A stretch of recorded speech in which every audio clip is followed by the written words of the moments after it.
زخمی زړونو ټکور یې بریالیا د هر چا د سترګو تور یې بریالیا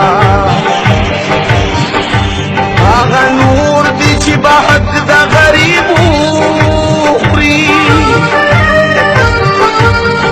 د هر غریب غمخور یې بریالیا د حق او د باطل سره په جنګ وي د ولاړ په داسې اور یې بریالیا اوستلي دي د غرونو نه اوچاتي دا د سیند د چپو شور یې بریالیا بسم الله الرحمن الرحیم. شروع په نامه د رب ذوالجلال چې واحد او یکتا دی. قدرمنو ثوابۍ ته راغلی وم، څه کار مې خو یو بابا مې صحیح کړو چې دلته کې ناست و او دا د خپلو محنت او مشقت کوي، مزدوري کوي. نو ما ورسره لږې خبرې اترې وکړو. نو بابا وی چې د خیر نه مې ځان خلاص کړی دی، صرف خیر نه غواړم او نور دا د خپل لګیا یم، ځکه چې په خیر باندې الله پاک ناراضه کېږي. بابا ډېره زیاته مننه کوم چې بابا دومره حوصله ده. باباجي څنګه یې؟ ښې طبیعت هم ښه دی؟ تاسو زامن مامن نشته؟ زامن شته، ښځې کړي دي. ښځې کړي دي. ښه ښه.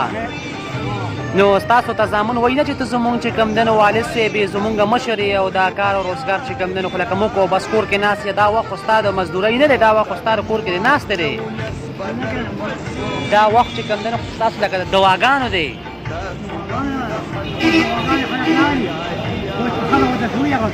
خلک چې ښځه ورته څه وایي نو هغه کوي. ها د زامنو نه خفه یې باباجي؟ ښه. نو ولې ستاسو اوس لکه زامن چې کوم دی نو لکه تاسو له خیال میال جوړې نه ساتي؟ ښځې یې کړي دي. ښه ښځو له کوي. ها ښه. نو به تاسو ځان له بس چې کوم دی نو خپله حق حلاله مزدوري کوي. وګورئ جي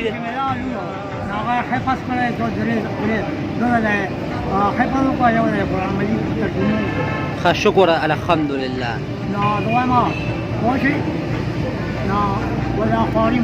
ښه روزانه دلته کې راځئ؟